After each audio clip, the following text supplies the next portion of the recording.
Coming up on today's show. Well, absolutely, you should have a filing system, and it doesn't have to be a big elaborate filing system like you would see in an office, but a place to keep track of the paper that comes into our homes. But let's talk about, maybe a little higher volume in offices and more paper. Well, that's the key right there, John. Because at home, we have a certain amount of papers that we have to deal with. But the office, probably what we deal with in a week or 2 weeks at home is equivalent to what we deal with and manage in a day at the office. This is a project box. Okay. So, as I mentioned, project files tend to be multiple. They tend to, projects run over time. Okay. So we want to have something, again, this is a nice portable box that I can carry. How to set up an effective filing system. Today on Keeping You Organized.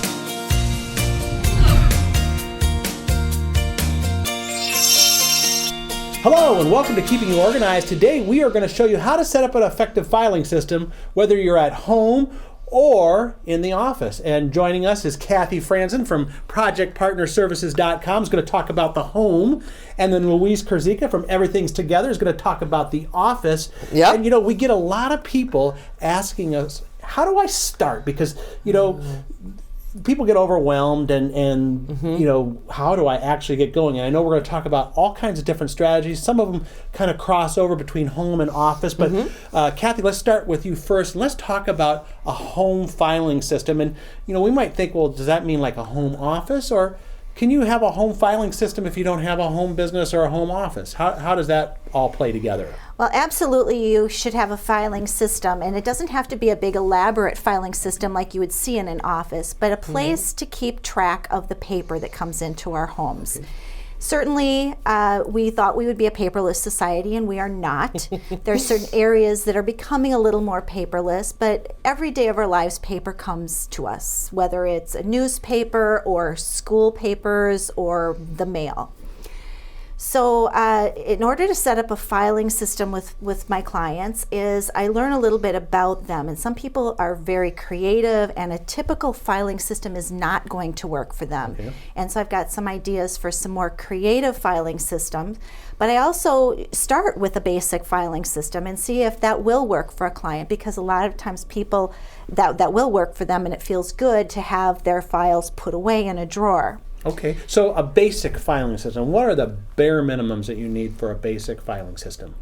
Well, for a basic filing system, I would recommend some type of a file drawer or a file box that you can keep them in and put them away so that the papers aren't out. And I do like using hanging file folders like we have here and tabs, whether it's the Viewables or whether it's more of the old-fashioned kind of tab like this, where you're putting things into categories. Okay, so let's talk about that. How many categories should you have? Or I know it's going to depend on the person and what they do, but how do you kind of get people thinking about, should I do it alphabetical? Should I do it by certain how do you come up with those? Sure. I try to stay away from alphabetical. Now, I did have a client once who insisted on alphabetical, but she was a librarian, and that's the way her brain thought. But most people think of things in categories like medical, financial, things like that. So I really encourage people to try to make the categories as broad as possible and as detailed as necessary. Okay. So try not to be too detailed. Now, again, that tends to be a direction that people go, is I need one for every little directions to the hockey field. Right. Correct. Yeah, right. Whereas you can if you have a broad category, you may have to look through a few pieces of paper, but at least you know that it's in a file folder labeled medical, rather than I wonder if I put it under the bed, or if that was in the linen closet, or is it on the counter, so you're getting, that all of your paper that's important is in a file folder in your file cabinet. Okay, so let's say we start with 4 or 5 folders, but what happens when one of them gets kind of full and we have to start subdividing? Then how do you handle that? Do you kind of put a folder behind the folder, or what's your technique for adding more folders? Sure. Well, 80% of what we hang on to, we never need again. Okay. So I really encourage people to think about, how is this important in my life? What is this piece of paper going to do to enhance my life or to serve me in some way? And sometimes people have this need to hang on to the electric bill. They just say, I don't know, I might want to know how much I spent on electric last year.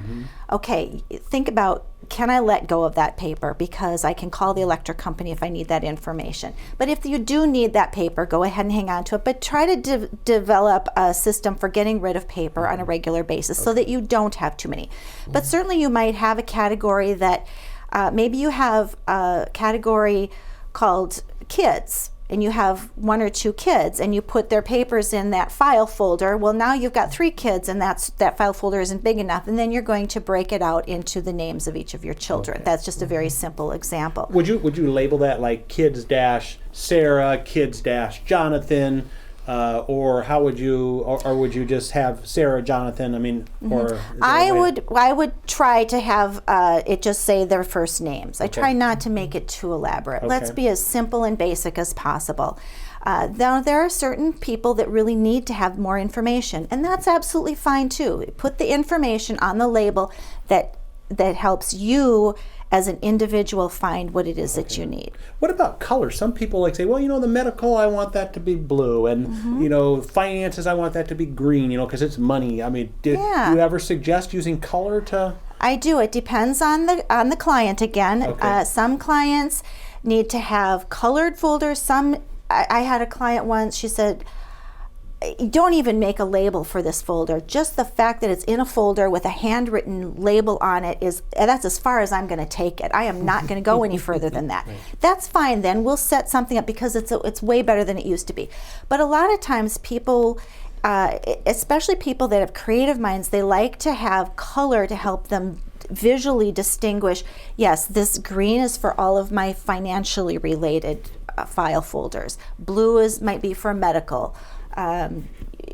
Purple might be for business related things or administrative, whatever that category is. And I usually encourage them to choose a color that they're drawn to. Now, I've had clients that love colored folders, but they are not going to color categorize. They're not going to do it that way. They just want them to be a mixture of color. And in their mind, if it's colorful, they're likely to file. If it's just the army green and the manila folders, boring. They're not interested in filing. So. Yeah, we've had a professional organizer on here before who loves the purple folders. Sure. All her folders are purple, and it's like that's her favorite color. I think we know that professional organizer very well, Miss Susie McEwen. Okay, well, we won't mention any names. Let's go and look in the podcast archive, and you can figure that one out. That's right. Let's talk about some of the tools, that you would use in a home situation, because maybe people don't have the industrial file drawers and things, and maybe they don't need that many file drawers. Right. So I encourage people to think about the paper that comes into their homes falling into 3 different categories. The first category is the active file, something you have to do something with. The second category is that file drawer or file box. And the third is your archive. So if people don't have a lot of paper, just a smaller kind of file box is going to be adequate. But a lot of times I encourage the active files, the files that you have to do something with. It's phone calls you need to make, it's projects that you're responsible for. And a lot of times I'll use a file box, and within that file box we have our main categories, and they might be something like to file. I'm not going to file it every time I get a piece of paper, every time I get the mail. I'm going to file it later, so I'm going to put the paper in there and then later take it to the file. It might be items that I have to read. It might be that you have a file category for each of the children, and that's where their paperwork goes. But my favorite part is a tickler file system, and this is kind of a to-do system, and it's just labeled, file folders labeled with each month of the year, and then when you get something that has to be done, you can put it in the month, and then you're not putting it on the refrigerator or setting it on the counter. It's in the file folder. And now what has to happen then is you have to take it, put the items in, but you have to take it out too. Because if you don't take it out, they don't get done. So I just suggest to people, when you're going to sit down and make your phone calls and do your to-do list, and this works in conjunction with a to-do list, is you just open this up and there's all of the paper that you might need to send that birthday card, make the appointment for the doctor appointment or the car repair appointment. And if it's something that's not happening for a few months, And then it's not so permanent either. So, it's something that takes one action, you do it in March, and then it's done. Correct. And it doesn't necessarily need to go into an archive and Right. things like that. And most of the time, then it can get thrown away, or if it does need to go get filed, it can. Right. So that's one strategy. Well, and this kind of box, too, what's nice about it, it's got the little handles. It has the So handles. you can take this and carry it around with, look at that, it's a Smead Actifier. Actually, Well, what do you know? That's What a great. surprise. I just, boy, product placement, it's big these days, isn't it? But, It is. anyway, yeah, it's really a nice, and it's lightweight, too, and it's pretty durable because it's made out of But what I durable like material. about this is, you grab it and you're on your way to the doctor and you're going to be sitting in the waiting room for a while. You grab this and take it with you, and you can actually do some of the work that you've got to do with you. Or you're sitting at a softball game or something and you need to do a few things. Thus the name, Active File. Now, for those of you listening rather than watching, you're going to have to go online to smead.com/podcast and watch this episode to see some of the visuals. Yes. So, but it's a great. I mean, just imagine this file with a couple handles on it. You can take your really important files around with you. So it's great. What irritates you a little bit though, if they go like to the soccer game and Dad is working on his business while he should be watching the soccer game. We're not going to get into that in this episode. But Right, but when your child's sitting on the bench waiting for his turn this at is bat, true. or it's practice. Yes, that's true. There are opportunities. Yeah. Okay, all right. So what else do we got? Just real quick, there are some times where just a file box or even a file folder isn't going to be appropriate. Okay. And I love the Smead poly files, either the type that has the little flip where you open it up and you can pop your things in it and you can see through it so you always know what it is. My very favorite is with the slot, because the slash file the is a information great comes product, in and you don't have to put it into a file folder. You just jam it in here and it's got front and back. You can put it in a box like this and you can just, that's your file cabinet right there. Or you can put it right into just a 3-ring binder.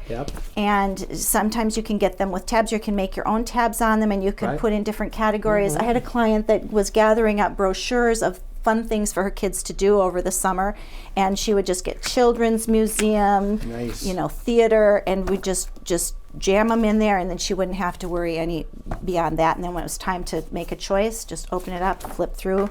We've used them for colleges. You're looking for colleges, you're looking for preschools. And you can just have a binder for each of those categories if you choose, or combine them all in one. So really having the right tools in place, and then doing some very simple, you don't have to have an elaborate filing system as far as categories. You can start small. You can start with a few folders, and you can build from there as you collect. So absolutely. We're going to take a quick break, and when we come back, we're going to go to the office then, and we'll talk to Louise about how this changes maybe in the office. So we are with Kathy Franzen and Louise Kurzika talking about how to create an effective filing system, and we'll be right back. When you've got it together, everyone can tell. Your confidence is obvious. Introducing Viewables.com from Smead. Use the Viewables labeling system to transform your drawer of hanging files into a tidy, organized filing system. Using the premium hanging folder tabs, see the label from the front, top, and back. It's easy. Access Viewables.com from any computer, tablet, or internet-enabled smartphone. Let's make some labels. It's free, and there's nothing to download or install. Choose the label type and format your label just the way you want. You can even add index characters or icons for distinctive filing. Set up a free Viewables cloud account, and your secure login lets you save your projects for convenient access from any computer. And with Viewable's multi-purpose labels, you can use one label for any type of file, including hanging folders, top tab folders, super tab folders, or oversized items like notebooks and file boxes. Upload a list of file headings and print your complete set of labels in moments. There's even a library of templates for commonly used label sets. It's never been easier to set up neat-looking files that have easy-to-read headings and efficient color codes. Obviously organized. Viewables.com. From Smead, keeping you organized. We are back now on Keeping You Organized, talking about how to create an effective filing system. Kathy Franzen, just if you missed it, rewind, go back, because we just talked about how to do this at home. And we're going to now talk to Louise about setting up that filing system at the office. Right. And this could be a home office too, right? And I know there's going to be Absolutely. some similarities, but let's talk about, there's maybe a little higher volume in offices and more paper. Well, that's the key right there, John. Because at home, we have a certain amount of papers that we have to deal with. But the office, probably what we deal with in a week or 2 weeks at home is equivalent to what we deal with and manage in a day at the office. So we actually need 4 categories in dealing with that. So similar to home, we have active. Those are the things we're really focused on today and tomorrow. Okay. Really short term. We have projects. Because for most of us, what we're doing for our job is project-related work. Projects unfold over time. Usually multiple weeks and sometimes multiple months, and they usually have different stages. So having just one folder is not going to be enough. We need to have a category of folders, and we need to have a way to contain those. The third category is secondary files, so similar to at home, where you've got the household and the financial and the medical stuff. At work, we have things like client, we have administration, we have financials and budgets, we have marketing, we have all sorts of categories again, similar to what Kathy talked about, and separating those out kind of help, but we're not using that information all the time. So it's appropriate in a file cabinet or a drawer. And then we also have the archive. We hope. We hope. We hope. And a way to find it. We right? hope people let go and box things up and get them off-site or in a less active location. And that is not the corner underneath your desk, but just by the way. Okay, so let's talk active first. So a couple of tools I'm going to pop out here. You'll remember when we were talking about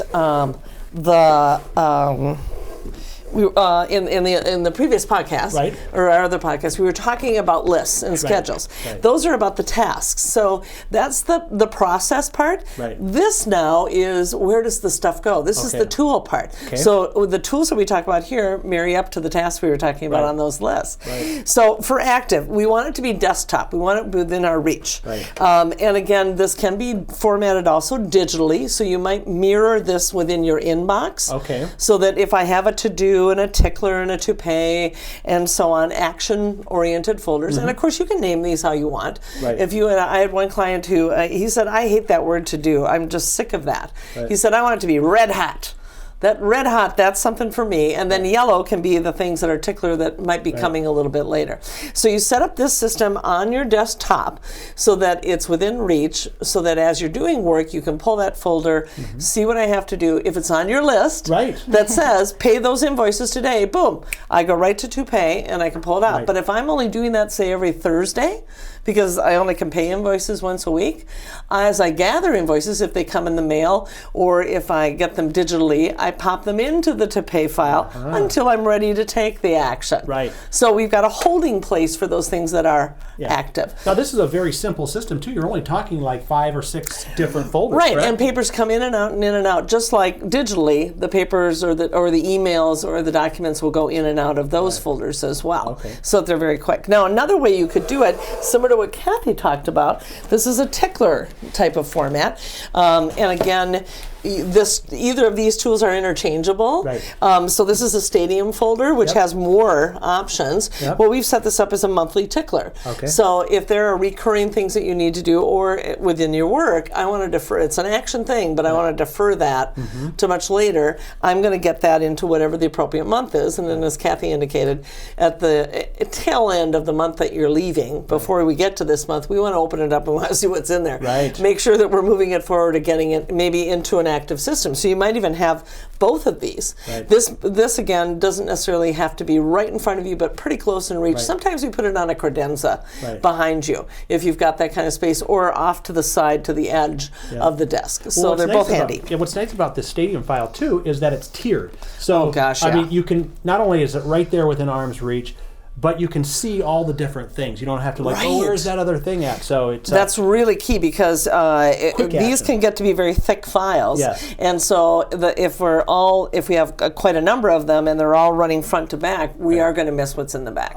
Yeah, definitely. Good. So now we've handled the active pieces, right? I'm going to take this one away. So typically we're talking desktop within the desktop you still. can see it and you can touch it like within a second. Right, because this is what you're doing all the time. This is part of your job. Right. This is a project box. Okay. So, as I mentioned, project files tend to be multiple. They tend to, projects run over time. Okay. So, we want to have something, again, this is a nice portable box that I can carry. This is my actual, because I teach community ed classes, my actual one from my desktop. Nice. So, and I've categorized into different things, whether it's the contact info, whether it's my confirmation information, whether it's even the catalogs that I receive for that particular session, so that I can confirm I've got all the information I need. Nice. Now I've got that, as I work on this project, I can pull that forward to me. I can take out the documents that I need. If I open up the mail and I get some confirmation information, I can pop it right in here. The day of the class, I can come and look at it. So again, it's an ongoing thing, but it's going to be spread over time. A little bit different than how we're dealing with it there. And I like having a separate tool. So again, you could use this as a project box in the office, which is great.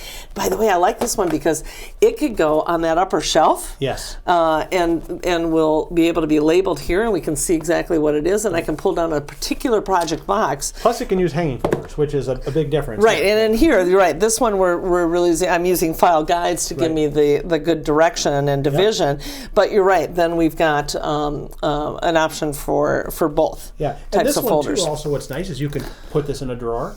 You can put it on a shelf, so you don't necessarily have to keep this on your desktop either, right? You know, and you're really bringing up a great point, John, because when it comes to tools, there's no one tool that works for everybody. Right. So we want to have versatility about how we use them, where we use them, the colors that are available, and so forth, because that really helps and makes a difference. Right. So there's our active and our project. Now we have our secondary, and this is a good example. This is like our drawer file. Well, this actually, I got to just tell people about this. Is our brand new heavy-duty hanging folder frame. Yes, and what's great about this is because you can use it on a desktop. I mean, this thing actually puts together, you know, the old-fashioned ones, you had to use tools and screens. This just pops together by hand. And they would break if you get, not sturdy enough. It's very sturdy, you know, and you can use it on your desktop or in the drawer. I mean, it will also adjust. So this can lengthen. Right, we can pull it out a little. Yep, based on, you just kind of move the rails on the side, and you can adjust it custom. Maybe you only want to use 3/4 of your desk. And because maybe you want to have a project file in the front. Yeah, exactly. Yeah, again, that's great to have that versatility because people are much more likely to use it then. And of course, we're proud of this because it has the nice Viewable's labeling system, which we love. And again, that's a good example of color coding. Yes. So with filing systems, what I'm talking about here is these are the secondary files. So these are the chunks, if you will, of stuff that you work on, and that's going to vary depending on what your job is. But let's say you're a salesperson and you have clients. So what's really nice here is in setting up this system, it's an A to Z system within the category of clients. Yes. So in the drawer behind clients, I might have back here sales presentations. And then I'm going to have those alphabetically listed. And if I want to, I can, with Viewable's, color code each of those letters so that when I am looking for my client, who is right here in the E's, I know I just go to the purple. And it's right there. Makes it. That's the thing about color coding is two things. It makes it so much faster to find things, and who really wants to think about looking?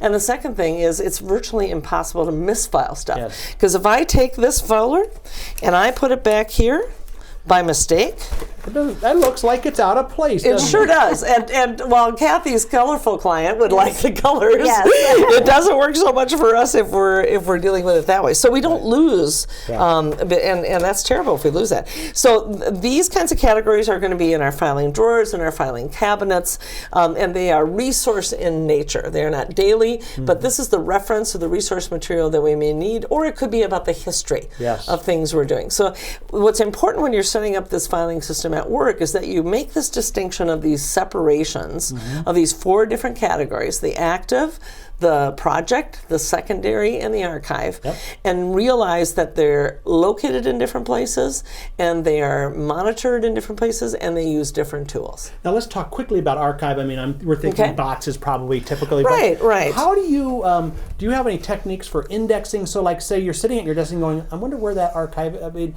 how do you kind of know where to go look in that big that's a great idea. And as a matter of fact, there may even be a Smead checklist for that on online. How I like to approach it is simple is simple does. Okay. Simple is as simple does. Okay. So if you that's from that great philosopher Forrest Gump, isn't it? I believe it is. I believe it is. So I like to try as best as possible to limit the number of categories that go into a box, because when you start to get a ton of categories in there, it's really confusing. So as much as possible, those clients that are no longer current, then pull those out after a certain period of time. It might be 2 to 3 years, where you realize by the pattern they're not going to be coming back. Get them in a banker's box, and then on the front of the box, note what's in there. Create a digital document that can be referenced from your PC or your laptop or your phone, wherever you might happen to be, so that you're able to access that if you're in the storeroom or if you're at your desk or if you're at a client's and you have to call and ask somebody, hey, I need you to pull that file because there's a document in there I know, because I remember putting it in there, and I could use that on this sales call. So that way you're able to reference the material both physically and in a digital, in a quick format. Great. So we're going to have those 4 categories, all the information that both of you guys have talked about in our show notes. And you can go to smead.com/podcast to find this episode, your other episodes on checklists and routines that we referenced earlier. And you also have some other episodes. This is Kathy's second time here, but Louise has done travel tips and all kinds of things. And I know we're going to have both of you back again. This has been a great time. Real pleasure. Quickly, let's tell people how to get a hold of you and what kinds of work you do. Right. So Louise Krzyzka, everythingstogether.com is the website. Louise at everythingstogether.com is to email me. 952-939-8080 is the phone, and I'm happy to have you call. Awesome. I tend to work with people both in the office and at home, but it tends to be people who have special challenges with organization, and that might be for reasons such as ADHD, for anxiety, depression, hoarding disorder, those kinds of things, that chronic sort of piece. And I have 23 years of experience, so I love the challenges that and you do some virtual bring. too, right? So people can call you. I do that, and I also speak to groups and teach classes, so there's some other options and other ways to learn rather than just hands-on in person. Great. And Kathy, how about you? How do people get a hold of you, and what kinds of services do you provide? Great. Kathy Franzen with Project Partners Organizing. And my website is projectpartnerservices.com. My phone number is 651-592-6870. And I primarily work with busy families. I work on some small offices and home offices, but I work with people in the entire home, especially people who have children, people who might work and juggle work and family, that kind of thing. I also do some community ed classes. I've done some teleclasses and some virtual organizing as well. I'd forgotten about that before, but I don't do a lot of it, but I have done some of that. So, great. Yeah. So we'll have all that information in the show notes. And thank you guys. This is great. My encouragement to the listeners and to the viewers is just get started. Start small. Start with a couple categories, but don't let the whole idea of getting and start with what's going on right now. Start with the active stuff. Don't worry about the archives. Right. That'll get dealt with later. Yeah, we'll do that on some cold, snowy winter day if you have cold and snow and winter in your area. Yeah, not everybody does. All right. Well, that's it for how to do an effective filing system. Join us next time on Keeping You Organized. Coming up next time on Keeping You Organized. I like that it's what's the deal, because everywhere I go, that's the question I'm asked the most. Like, what's the deal with kids and time management? Like, what's the deal that they don't get it?